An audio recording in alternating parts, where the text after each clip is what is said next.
listening to TC TAUX on TNT. Welcome back to TC TAUX. We got a lot of football stuff to cover today, so don't go anywhere. But before we dive into all that, make sure you show us how much you love TC TAUX here on whatever social media platform you're using, YouTube, Instagram, whatever you're doing. Go ahead and show us the love down below, hitting the like, hitting the heart, whatever you got to do, just go ahead and accomplish it. But before we dive into some of the fun news, like the NFL finally returning, we're going to dive into some bad stories. This one's starting with domestic battery. Yes, unfortunately, James Saxon, Arizona Cardinals assistant coach, has been charged with 2 domestic battery incidents stemming from a circumstance in May. Now, what he is being accused of is assaulting the woman in front of her 2 children during an argument at the home that the victim shares with her mother. According to her account, Saxon pushed her repeatedly, including one time that caused her to fall into the garage door. At one point during the argument, James yelled at her, "You got your gun? You might as well just shoot me now." The 2 charges he faces is a Class 6 felony, which is the least serious in Indiana, carries a sentence of up to 2.5 years and a fine of up to $10,000. The other is a Class A misdemeanor that comes along with up to a year in prison and a $5,000 fine. So nothing too serious in terms of length or, money-wise, but at the same time, I always hate cases like this, especially when it involves children, and especially for it involving children. I'm not as comfortable with the NFL letting this guy continue to coach to this day. I mean, I think there should at least be a break in the action until it's proven that you don't have somebody that's willing to beat up women in front of their kids.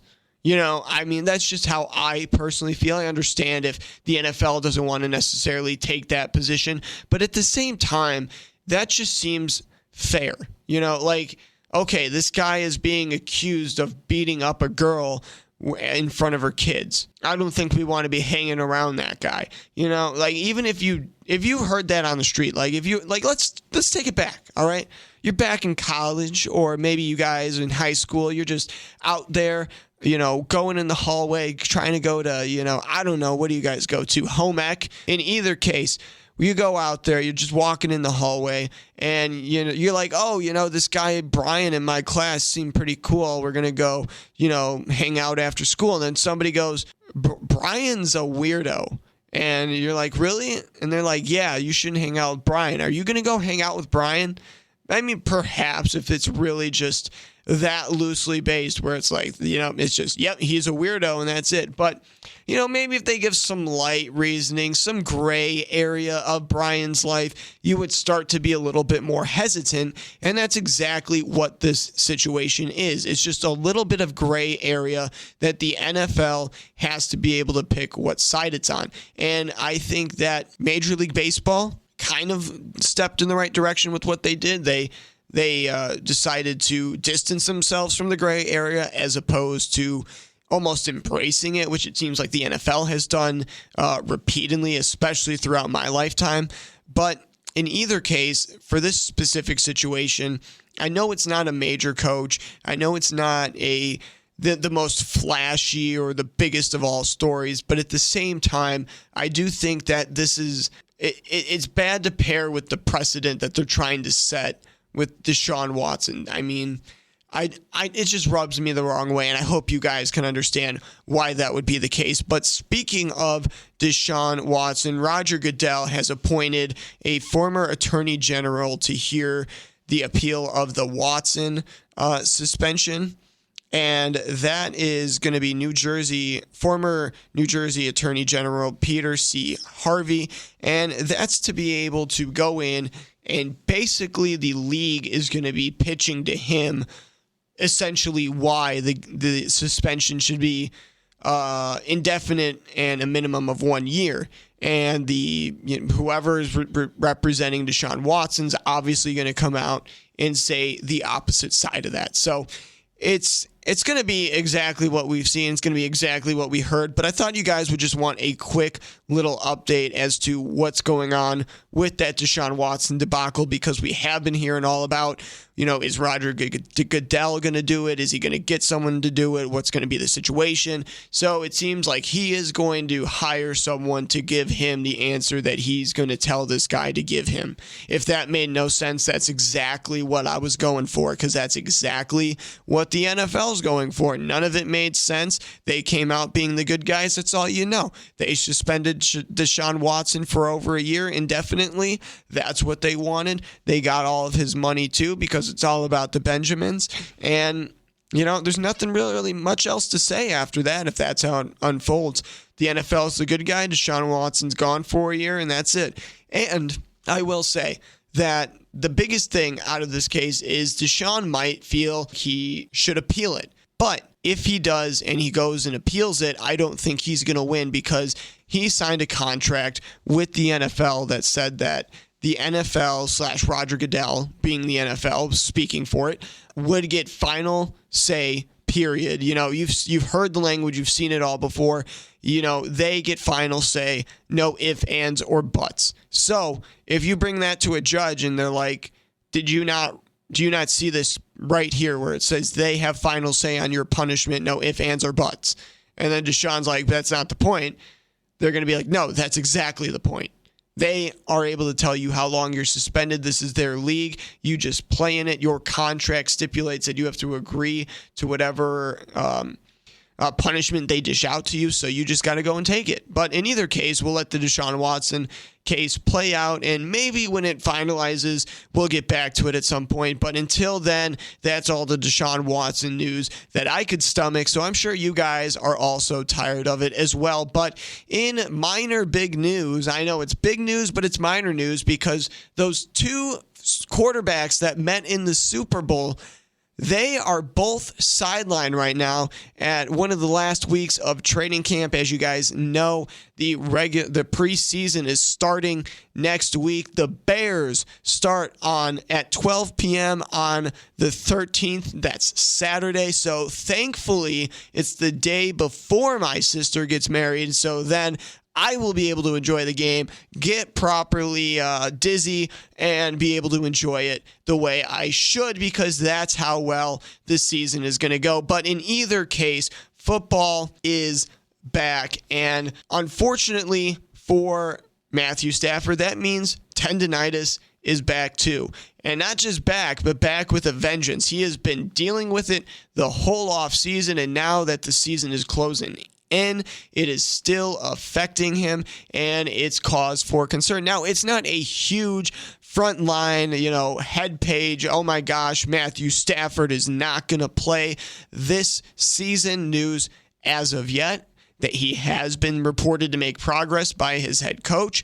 But at the same time, if he's never able to return to game readiness, then that's going to be an issue, obviously, for the Rams, who I don't even know who they would put in replace. Would they try to go out and get somebody, or what do you think they would do if Matthew Stafford isn't able to play this season? Let me know what you guys think down in that comments area, wherever it is on your social media platform. But in either case, Matthew Stafford wasn't the only quarterback to go down for training camp. Joe Burrow actually is missing training camp as well, but that is due to an appendectomy. I hope I'm saying that right. I've said it enough times, and I've recorded this part of it enough times to hopefully get it right. But in either case, he went along with a procedure at the starting of training camp, and now he's just waiting to get back in the swing of things. Hopefully, he's able to recover pretty quickly. I can imagine he will. He's young, he's healthy, he's in shape, all the great things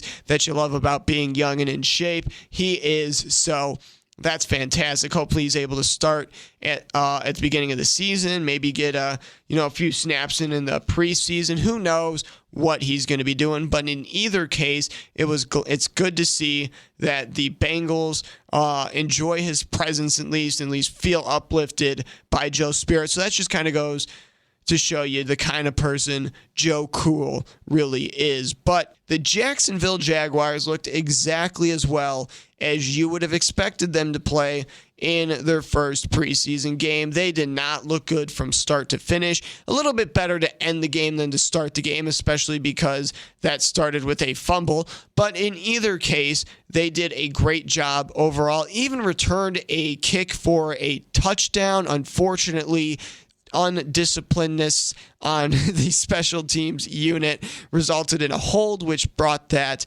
return back. But in either case, Jacksonville, nothing too special about what they did, nothing too fancy to report. But at the same time, the Raiders coming out looking exactly like the Raiders always do. Some weird first play that barely works and then a penalty on top of it in their favor. That's like the Raiders special where miraculous, godlike intervention has to happen in order for the team to actually come out on the other side. But in either case, they were able to roll away with this one 27-11, and that score might not seem too big of a difference, but this was a one-sided game from the beginning. Unfortunately, the offense was not able to pound in the ball on their first two possessions. They had to settle for field goals when they went down, when they got into range. But in either case, they did a great job overall. Got to be proud of the team for what they were able to accomplish. I know these were just backups, but at the same time,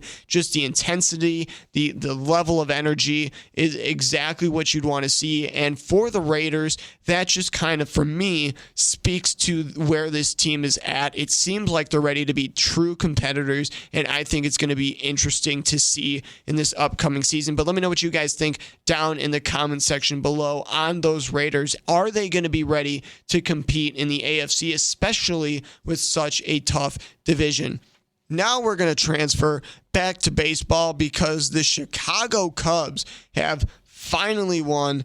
They have beat the Marlins 2-1, which is always nice. But the team that I wanted to talk about was the Chicago White Sox, who, despite having some great pitching from Johnny Cueto, going 8 innings, giving up 3 runs, they fell short to the Texas Rangers, which is just something that should not happen. The biggest note that I saw, Tim Anderson, 0 for 5. So if you're going to play like that, Tim, just take the suspension and let's move on so you could rebound, come back, get that swagger, because he usually comes back from suspension a lot sassier, and that results in better play. So I would just prefer at this point he goes through, accepts the suspension, goes out for those 3 games, comes back, and when he's back, they need to string along a bunch of wins, and those White Sox are going to be able to do it because they have a bunch of easy games. They're playing a bunch of games against the Tigers. They got this series against the Rangers. They got another series against Oakland, I believe. So they got a series against the Royals, or a game, I believe. It's just a game. But in either case, it is just a game. It's baseball. In either case, they got a lot of easy series up ahead. I think the Astros and the Twins and the Guardians are like the hardest teams that they have to go up against. So nothing too serious, especially with those Guardians and Twins. Those are 2 teams that they're definitely competitive with. I think they definitely have the potential to come out on top in their division. It just depends on how much they want it, because personally, I do not see them wanting it right now. It does not seem like this team cares if they make the playoffs or not. It seemed like their record and their defeat for probably not being able to beat the record of last year seems to be the biggest thing on their mind, because it doesn't seem like they realize they are a few games back from being one of the teams in the playoffs. It doesn't seem like that's on their mind. What seems to be on their mind is literally anything else, because there is just no drive from this team at all. I mean, you see it every game. It's like they're going through the motions, and if it just so happens to work out, it works out. But if it doesn't, then it doesn't.